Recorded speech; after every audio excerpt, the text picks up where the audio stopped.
इसी प्रकार अन्य प्रसंगों को श्रवण करने के लिए महाराज श्री के एकमात्र अधिकृत ऑफिशियल यूट्यूब चैनल को सब्सक्राइब करके बेल आइकन को अवश्य दबा दें।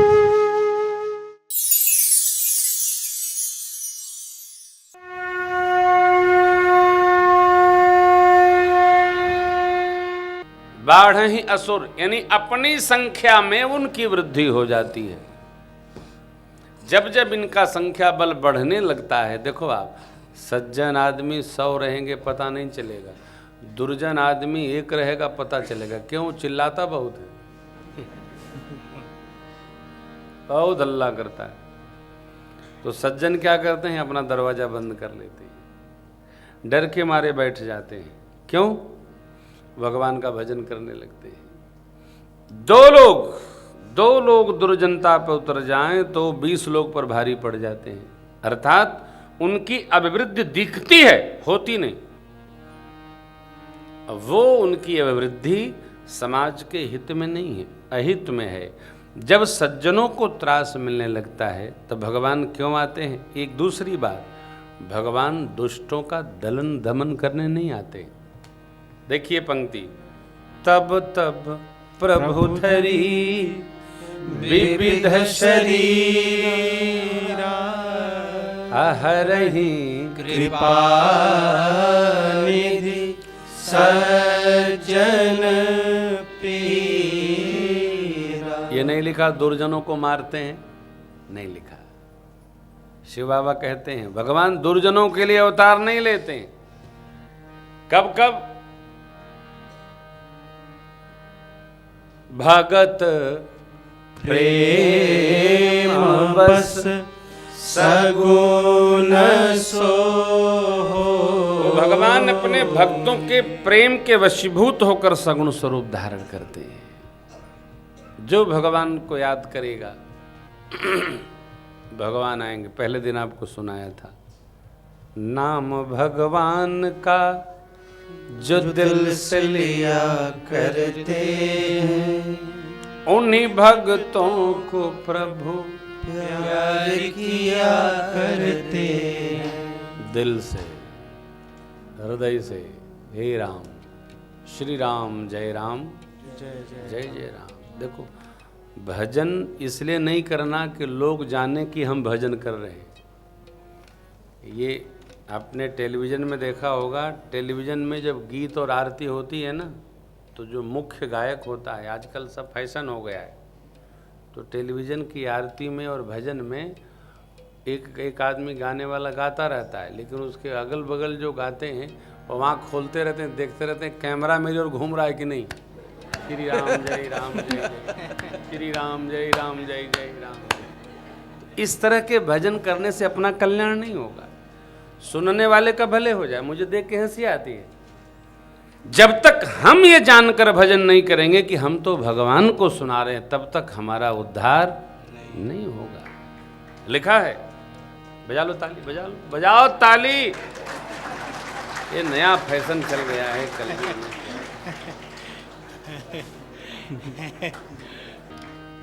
कथा में प्रसंगों को, प्रश्नों को, वार्ता को सुनिए और समझिए, थोड़ा गंभीर होइए।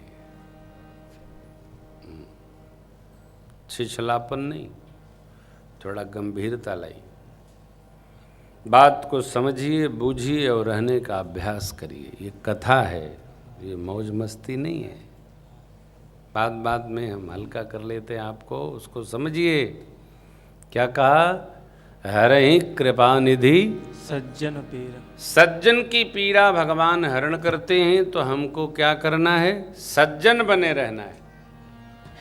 संतन छोड़े संत कोटिक मिले,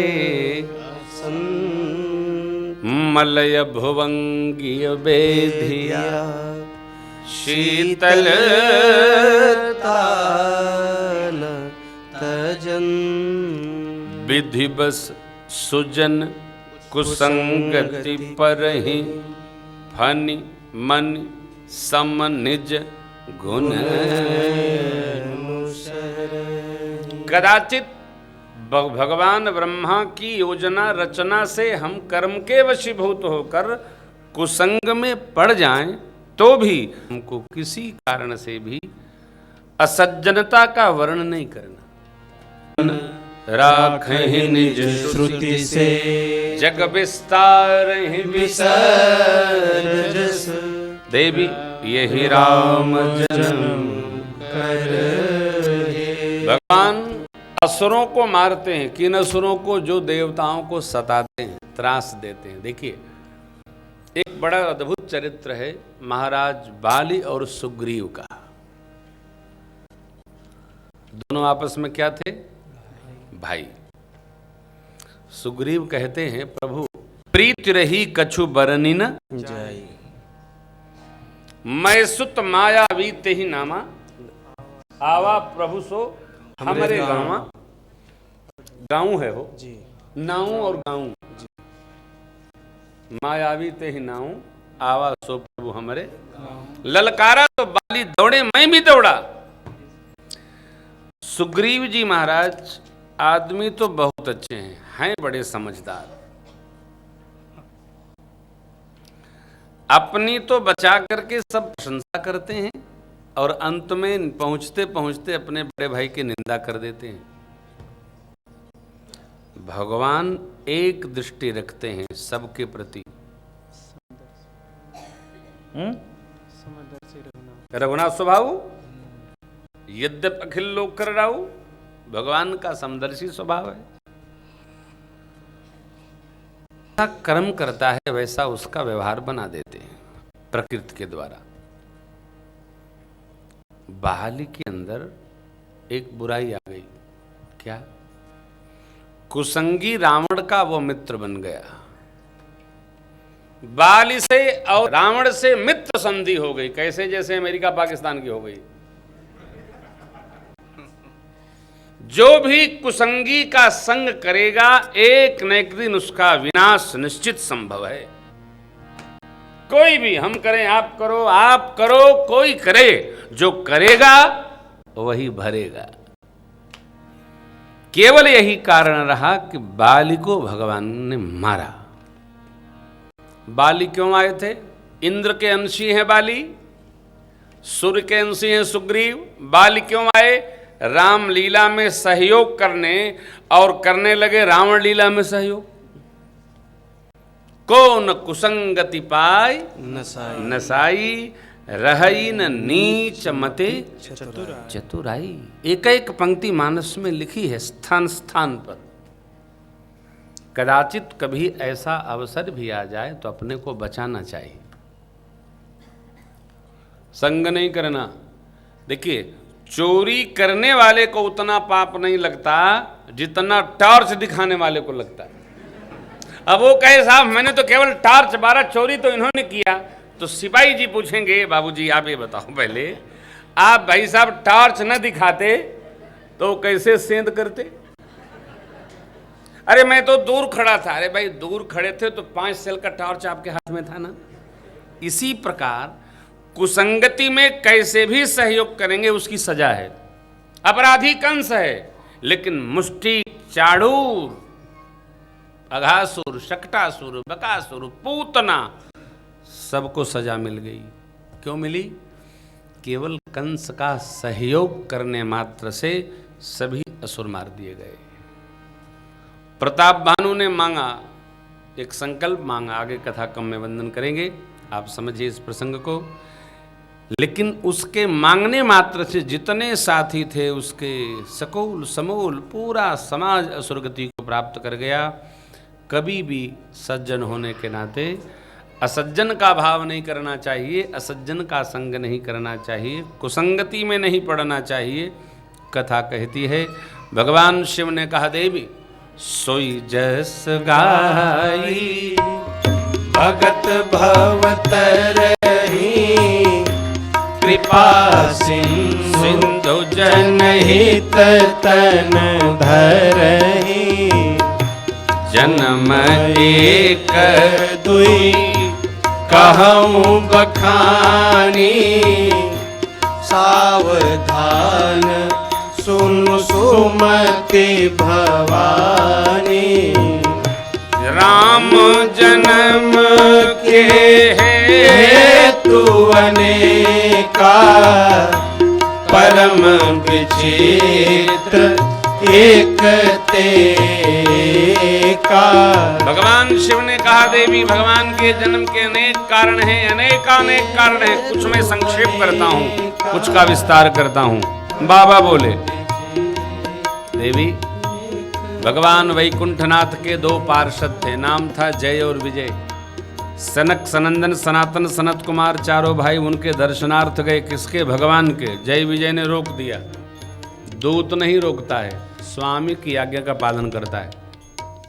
जय विजय ने रोका, प्रवेश वर्जित है। सनकादिक ऋषि बोले, हमको कहीं रोक टोक नहीं है। बोले, महाराज आपको रोक टोक नहीं है और हमको यही ड्यूटी मिली है कि रोकना है। सनकादिक ऋषियों ने कहा, हमको जाना है। जय विजय बोले, हमको तो रोकना है। बड़ी समस्या। इधर भगवान की इच्छा है, इधर ऋषियों की इच्छा है, क्या करें? जय विजय सोचे, चलो सेवा धर्म का पालन करें, जो होगा सो होगा। सनकादिक ऋषियों ने जय विजय को शाप दे दिया। क्या? तुम जाओ 3 जन्म असुर शरीर धारण करो। अब आप विचार करिए। सनकादिक ऋषियों ने शाप दिया किसको? जय विजय को। पहले जन्म में ये हुए हिरण्याकशिपु और हिरण्याक्ष। भागवत जी में हिरण्याक्ष प्रथम है, हिरण्याकशिपु बाद में है। यहाँ भी वही आश्रय लिया गया है। कहीं कहीं पुराणों में हिरण्याकशिपु को बड़ा बताया है, हिरण्याक्ष को छोटा बताया है। गोस्वामी जी ने भी लिखा है, कनक कशिपु अरुहाटक लोचन। हिरण्याकशिपु बड़ा हो गया और हाटक लोचन में हिरण्याक्ष वो स्वर्णाक्ष था, वो छोटा हो गया। दूसरे में रावण कुंभकर्ण हुए, तीसरे में शिशुपाल दंतवक्र हुए। आप विचार करिए कि शिशुपाल दंतवक्र की यात्रा में इन दोनों भाइयों ने किसका विनाश किया, किसको मारा, किसका नुकसान किया? ऋषि मुनियों का, संतों का, सज्जनों का। अर्थात क्रोध में आप किसी को भी कुछ कहेंगे तो सर्वप्रथम वो आपके ही वंश का विनाश करेगा। आपने क्रोध में जिसको भी त्रास दिया, किसी को आपने डांट दिया, पंखे में झूल गया, जेल कौन गया? जो बचेगा।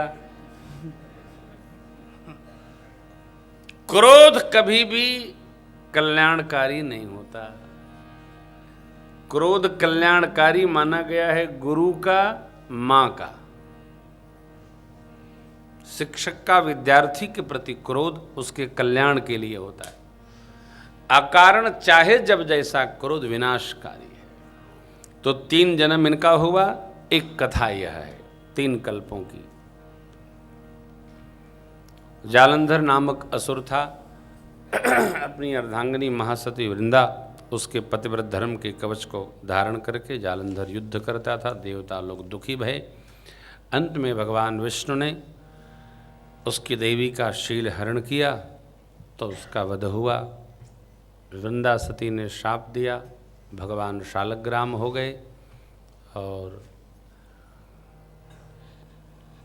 जालंधर जब रावण हुआ तो कश्यप आदित्य जी के पुत्र स्वरूप में राम नाम से ईसा करके और इस स्वरूप से भगवान ने जालंधर को रावण स्वरूप में गति प्रदान की।